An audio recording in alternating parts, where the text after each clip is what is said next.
Welcome to Isn't It Obvious, where things are obvious.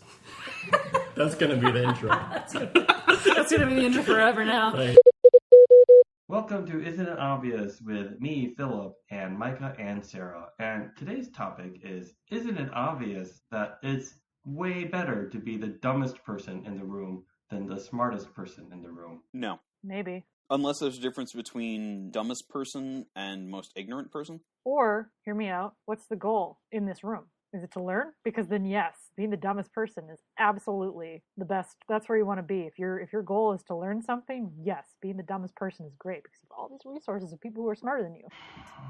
As the dumbest person, are you going to be looking for exploitation of those resources? What? As the dumbest person, are you going to be looking to exploit those resources? I don't know, maybe. I'm going to strip away things like cunningness, cleverness, and hidden agendas from this. I'm just going to say Oh, well, I can't. So like you're in a conference room or something and like there's a meeting going on? You're the president of the United States. Most of the time I'm thinking, like, if you're in a room and you're the dumbest person in the room, everyone's smarter than you are. I find this to be reassuring because we're usually there to solve a problem. Most of the times I have any meetings now is because there is a problem that needs to be solved. And I'm almost certain that that's kind of the truth for almost any type of meeting, to be honest, not just in my realm. Even in this Zoom meeting that we have, it's not Zoom, what is this? Google Meetup meeting. There is no problem to solve, so I guess this is a bad example. But in the majority of the meetings, in a general perspective, I feel like it's way better to be dumb because it gives you two things that other people can't take for advantage. Like one, I'm just going to play like I am dumb card right now. Explain to me what's going on. And I'm just going to keep playing that card without any shame. One of the reasons why is because I just flat out say like, look, I'm very ignorant about software. So just explain to me like I'm 5 what's going on here. Oh, this is a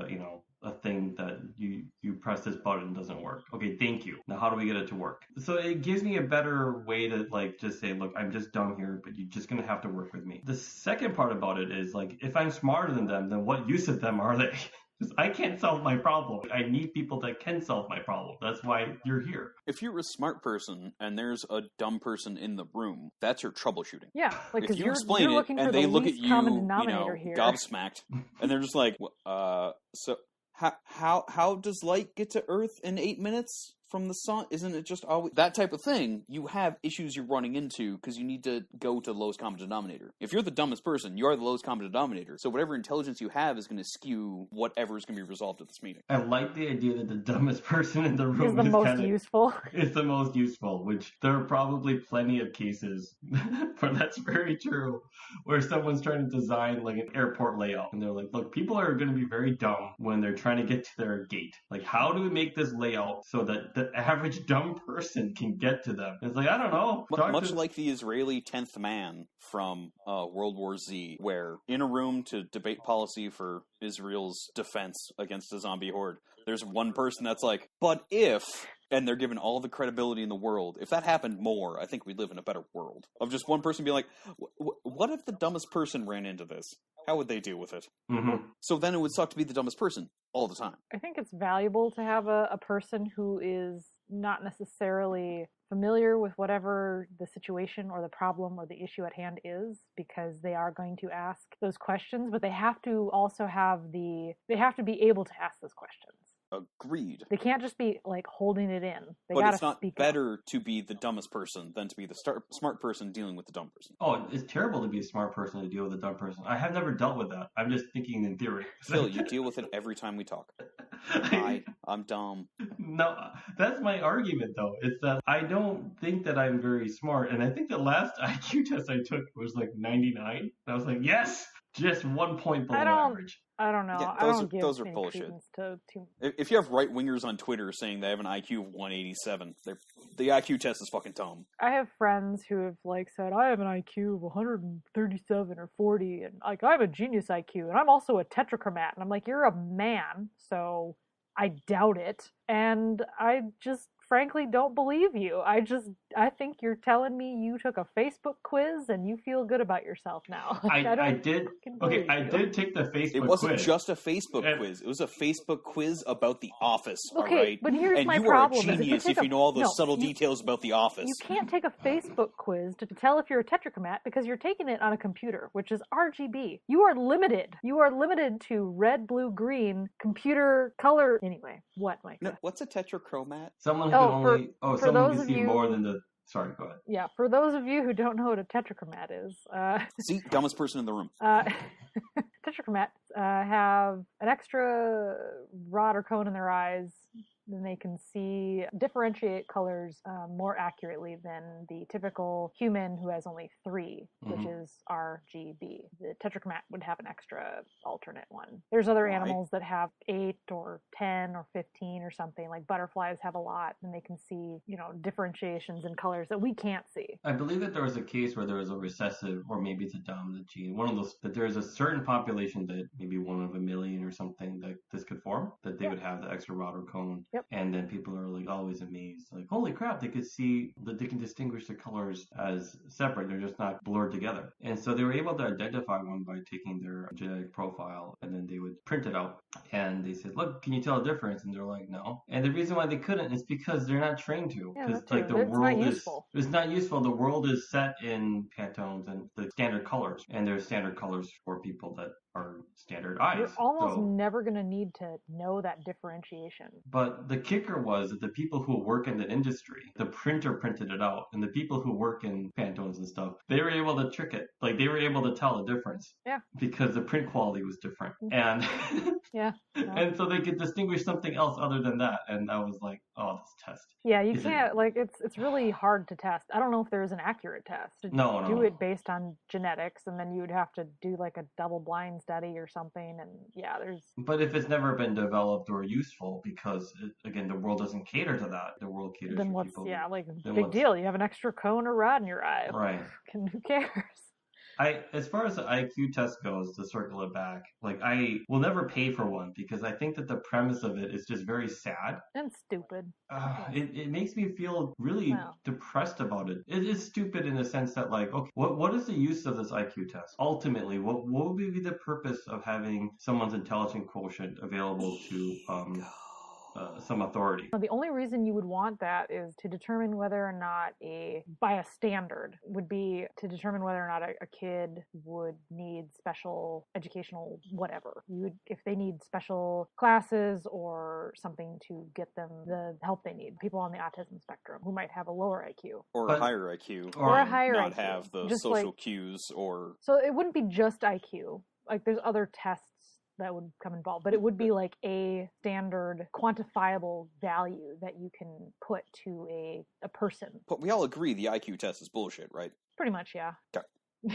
I mean, just want to establish that for whatever benchmark the IQ test is supposed to be, it's still bullshit. If you're talking about the average person and its usefulness, yeah, it's kind of bullshit. If you're trying to determine the functionality of someone on the autism spectrum, I think it's more useful. What standard of care they need, and you need to quantify it to report to a higher authority, like this kid needs XYZ to be successful. That, I think, then it becomes more important. But for the average person, the average student at school, it's not useful to know, and it doesn't really matter. And it would also be detrimental at that age. Yeah, that too. Knowing oh, well, you're never going to amount to anything because your IQ is average. 90. You're within normal, but you're on the lower end of normal. Yeah, and I'm just that's stupid. Because you still could be really successful, even with a low IQ. Look at Donald Trump. Exactly. Mm-hmm. Although I don't know how successful he really is. He's just the illusion of success. In absolute terms, that takes intellect anyway. Not intelligence, but he knows how to game the system. Yeah, well it's, again, that's a different type of quotient. Certainly not it used to be George Bush was the reason why you never told anyone that anyone could be president.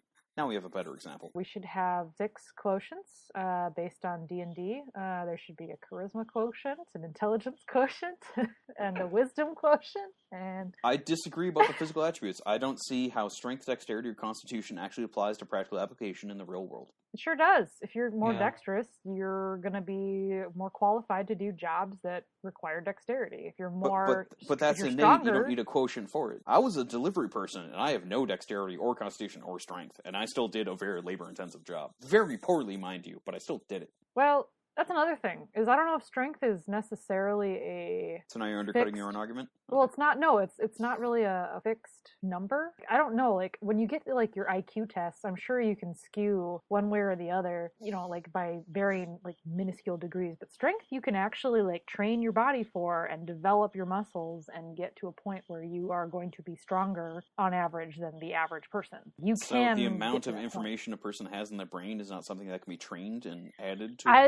I don't know, like, sometimes, an effort? Like, I don't know enough about, like, what IQ is supposed to measure or whatever, but, like, supposedly your Isn't IQ... it like some 60s eugenic bullshit? Is IQ static? Like, that's another thing. I don't think it is. It probably isn't. Well, there's two thoughts on this, where you have, like, the growth mentality and you have the static mentality, right? Where I'm as smart as I've ever been, and like, I always will be that smart. How adaptable is your mind? Is it as adaptable as your body? Yeah, I think that's kind of why it's so funny growing up, where bullies would torment the smart kids. I had this happen in my Catholic church, so just bear with me here. Their excuse was like, oh, well, you're smart, so you're going to grow up to be successful, and so we're going to have to give you a hard time now. And, like, their logic was that this wasn't to me because I wasn't smart, so thank God for that. But anyway, it was this logic of, like, of that smart or intelligence is a static sort of value, like D&D. Like, this is what you got. You can't really grow it. Well, D&D is not static. Well, D&D is not static, but okay, you can. It never goes down, though. You only improve. Yeah. Unless you have a mean DM. Points fingers at self. Okay, the idea that, like, this is a static, not like D&D, but like a static number, and then you're just talented, and that's what it is. Sorry, you really can't grow. That's a static mentality. And then the people that have, like, a growth mentality, you can exercise your brain like a muscle, like anything else is, and you can be better. Okay, they did a study back, I think it was Yale or something like this, where they taught 2 classes this, and the one with growth mentality did much better because they're fed the proper propaganda. In my head, I don't really know the answer, because clearly if you're having class of 35 kids and you're a teacher, I'm sure the teacher would know which ones are promising and which ones are just not. And our school system, the way it's set up, is just kind of like a feeder system, just like it is for, like, basketball. You're only just kind of promoting the next level up to get them to their next destination, which is college, collegiate basketball, and then to the NBA maybe. Academics kind of works the same way. So if you have an IQ score, like, I don't know how useful that is, because I think that the bright kids just kind of go to the top, and you just know that they just know how to memorize things better. They can get concepts quicker. They just are fine. No issues with dyslexia. Oh, well, those kids we're going to put more attention to them, and if they have a question, we're going to help them more. The IQ, I don't think really helps them at all, because the teachers already organically are going to help them. The kids that are falling behind, they're like, well, you know what? Sorry, that's just what life is. You could be a bright kid, but you have a troubled family house. Well, that's not on me. I struggle to think about what IQ does for children. I don't really know what it's useful for. Not even in the education system. I think they organically solve this already. Kids that are bright go higher. Kids that are not just don't. Our whole system is based on that type of premise. But why do we have an IQ test? Well, I really don't know. Like, is it because people in Mensa want to feel superior? That's fine if they want to. I don't see. Like, that's what I don't get. It might be my cynicism. I still think it has to do with eugenics, and it's a carryover from, like, 50s propagandist bullshit. I think it, like, post-war. I think something in the genes makes you better.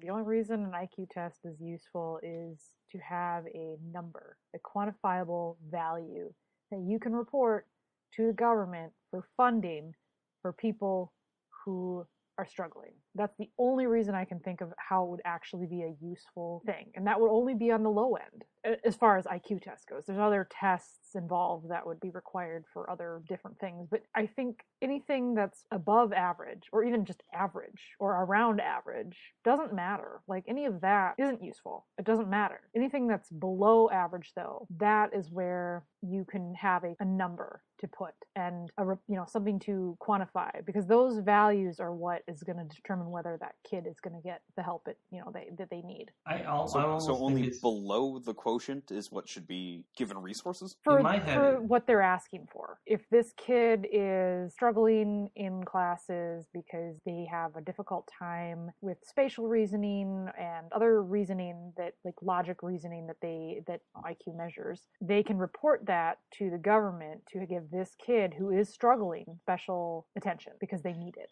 to succeed. What about those that are high above what the average is?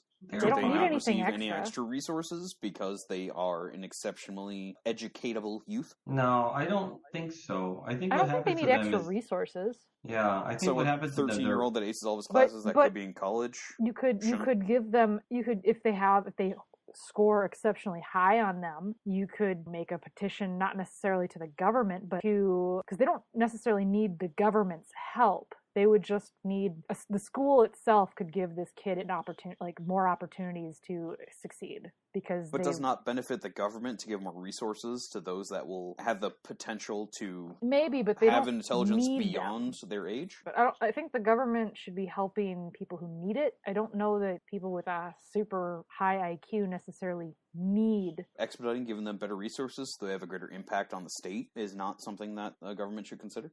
No, because that kid isn't necessarily going to use their fucking smarts to do that. I guess if it gets a national grant from the federal government to go to college at 13, there might be that bit of obligation from him or them and their family to participate in the government itself. I think the problem with it is that they already have grants and scholarships for those that are academically gifted. If you're talking about fast-tracking kids that are gifted into becoming more useful to society, the government doesn't need to do anything there.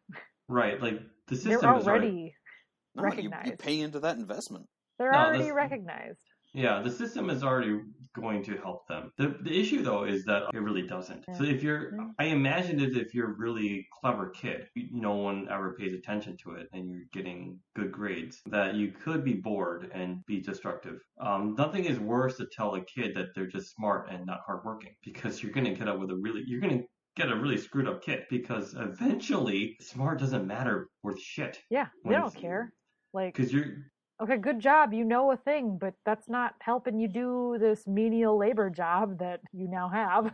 Sorry. If the Peter principle worked at all, which it doesn't, but if it did work, it would be like the person that goes to the level of when they're the most incompetent, right? They get promoted up until the point they're no longer useful. That's the Peter principle? The Peter principle, yeah. I'm just not familiar with that phrase. Again, dumbest person in the room. The Peter principle is the idea in the corporate situation, even though you're good at sales, you're not going to be good at sales management. But people get promoted to the point where they're just totally incompetent, and that's just the way it goes. Now, that's not really true because the competition to be sales management is high. So usually you think that management would try to get the right person for the job, which they typically do because, again, there's only one spot open in this pyramid. But the Peter principle for students could actually work out. Oh, well, this kid is smart, so eventually he's going to hit a hard wall. How smart could this kid possibly be? Eventually he's going to hit diffie-Q, and then it's like, oh, well, you're good at calculus, but are you good at differential equations? And that's when most people shatter. What's a differential equation? It's kind of like calculus where the first derivative and the second derivative is connected to the equation, so it's hard to balance. What's a derivative? A derivative is a change. I'm just going to keep going, Phil. Come on. Where a change of time occurs. A derivative of... Okay. Professor Phil, what is time? Time is a made-up concept like money. Yep. There you go. Time has a tangible asset. Money does not. We see the progression of time every day because we actually do see in 4 dimensions. It's just we perceive entropy as time, but really it's... But it is time entropy. Because it is change of rate is what we're viewing, and that indeed change of rate, yeah. A rate of change, I should say. Anyway, I like change of rate. It's better.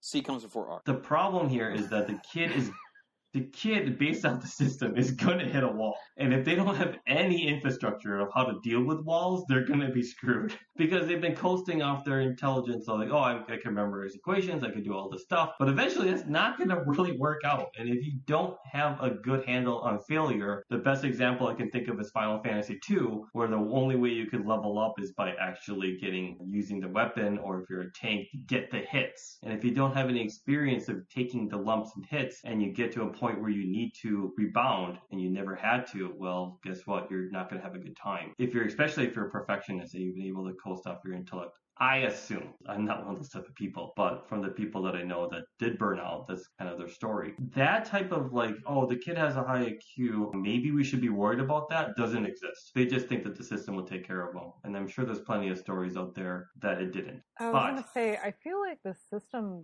could generally take care of them, but they also need a practical experience of failure. And when they hit a wall, they need to have something to fall back on. They can't just assume that their intelligence is going to get them where they need to be. I'll be honest, I wasn't like I was never the stupidest kid in the room. I was never the smartest kid in the room. I was, pretty average, but I had a good work ethic, except for when it came to I did bare minimum. I didn't take notes. I doodled in class, but I listened. I never took notes. I never studied, but I listened. People actually took notes? Yeah, I don't know. I feel like there were people who took notes, I think. I don't know. I drew in my notebooks. But I never studied, and I got good grades. But I listened. There were classes that were more challenging, that when I got to college that I did need to study for. I was also given the skills of a good work ethic. That was driven into me, and I could apply that to studying. I had to work hard. I had a lot of chores. I did a lot of labor stuff, I wasn't like a lazy kid. So I could take that and apply that to studying. And I think that's you have to take those smart kids and teach them work ethic as well. And that's how they're going to succeed when they hit a wall. Yeah. Otherwise, they're just going to be a smart asshole doing menial work. And okay, so the students that can more easily understand and interpret the material, and the students that have difficulty understanding and interpreting material need help, the middle is just left in the wind? Yes, absolutely. Yep, the middle. Okay, sounds about right. Yep, the middle just yep. Good luck being middle management at a Kmart. You might be Ooh, you could be a regional manager at Target. You could. That's not actually bad. That would still require. It's not that bad. I was being regional manager at Target would be pretty fucking great. Yeah, exactly. You make so much money. I see the error. Sorry, you will be a district manager for Walmart.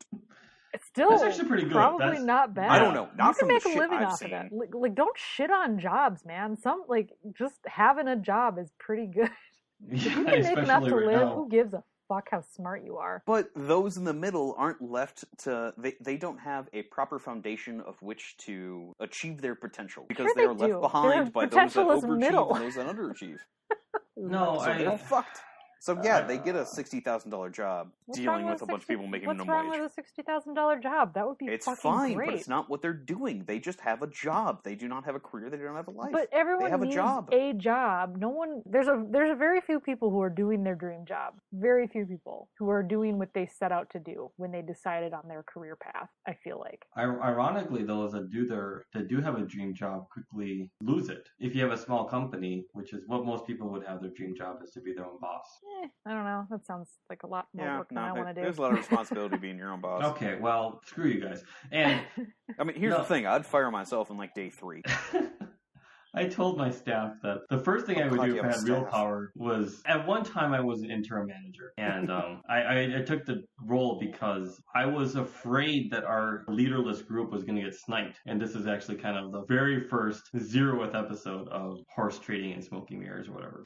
Anyway, so I said, look, we got to band together. And so okay, well, then why don't you just be the interim manager for 2 weeks until we get a new boss. So the only goal I had was that we wouldn't get screwed over because other departments would raid and pillage us to be like, oh, it's your job to do this. It's your responsibility to do that. And you're actually supposed to, and our manager was supposed to be like, oh, no. If you want us to do this, then you owe us another person in return, right? There's got to be bartering, but we don't have a barterer anymore. So I said okay, I'll do that bartering role. And it sounds crazy, but that's kind of we needed someone who can give us top cover. We're in the trenches, but we need somebody to back us up when we need to, when other people are stealing our stuff. I told them the first thing I would do if I had any real power was fire myself and hire 2 more people. We don't need fucking managers. We just need people to dig the trenches.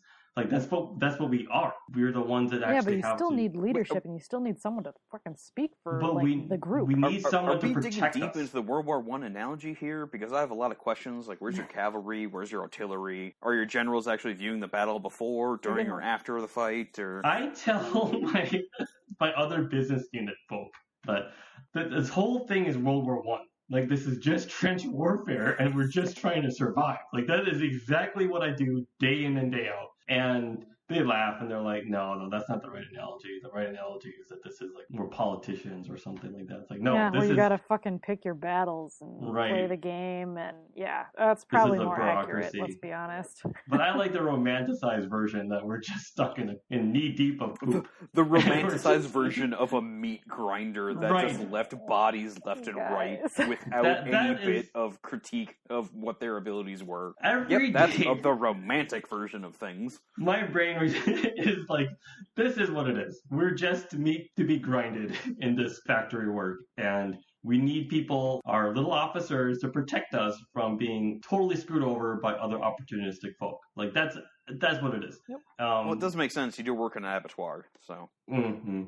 But that's what I told them is, like, the first thing I would do is fire my ass and hire 2 junior people, and they're just as effective. But no, you do need to have someone to be able to call the shots. And in my limited time being, like, the person that was supposed to be doing the horse trading, I found that position to be extremely distasteful. It sucks. So, yeah. Phil, is it better to be the dumbest person in the room? If you're an individual contributor, I would say absolutely.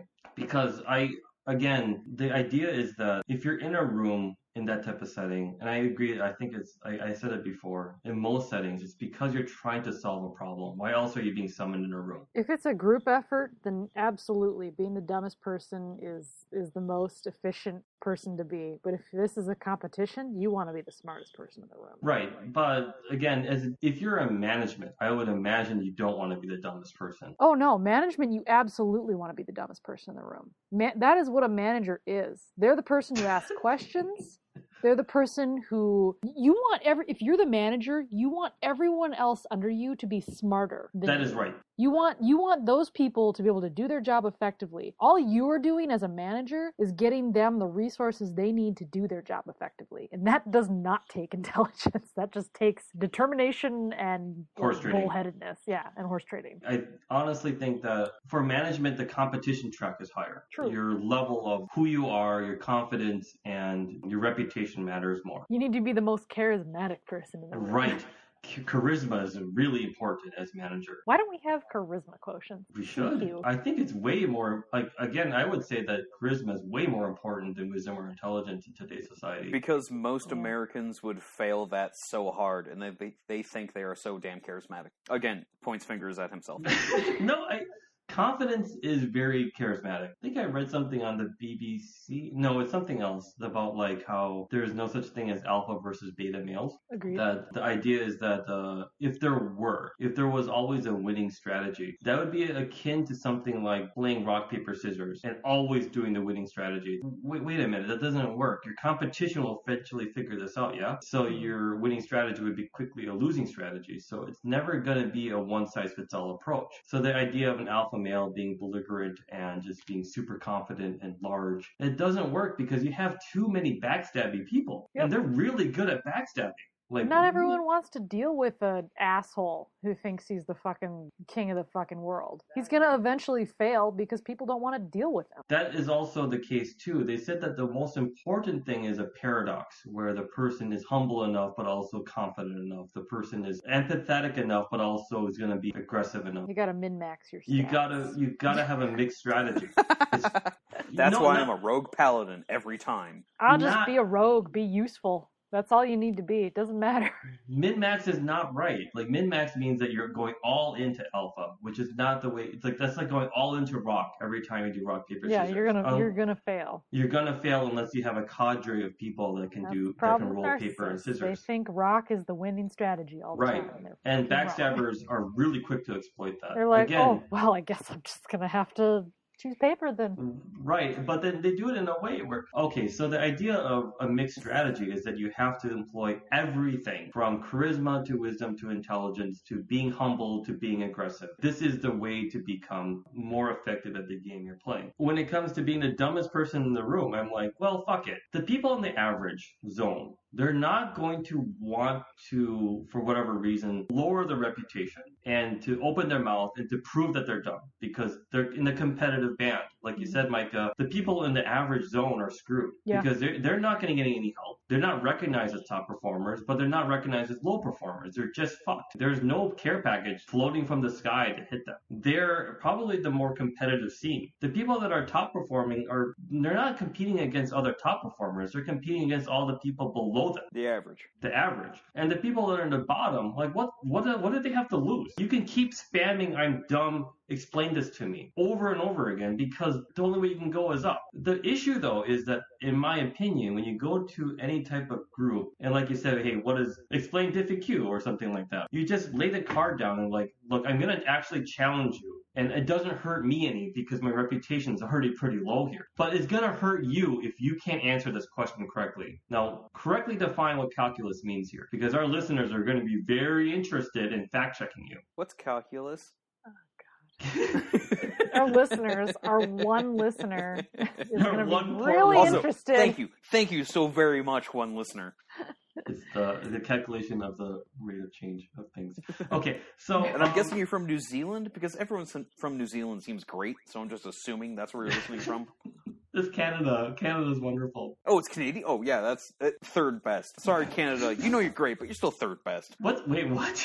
Who's better than... New Zealand is number 1. Yeah, Madagascar is number 2. Obviously. What did you say? Yeah. What did you say was number 1? And Canada's number 3. Wait, New Zealand is 1 for sure, but who's number 2? Madagascar. No. It has a population of like 200,000. It's amazing if you get a listener in Madagascar. If you say so. 2 would be Australia. I was going to say the same thing. No. Yeah. Oh, God, no. Australia is great. No. New Zealand, 2 is top Australia. 10, yes, but they're like 7, 8, 9. No, they're Australia's great. Australia's great. I wouldn't want to live there only because of all of things trying to kill you. Sure, but... you have like the highest venomous and things that can kill humans per capita in that continent, but also their deal with Aborigines are better not because great. Of that. Not great.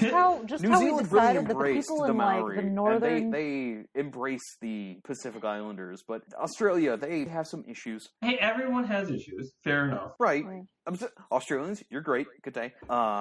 Speaking of Americans, our track record of First Nation Native Americans didn't really work out as well. We're shit. We're like mid-30s. We can't throw stones. Mid-30s. That's optimistic. There's like half the EU, because at least they recognize the shit they did. We should just petition to become another sea land. That's what we should do. No.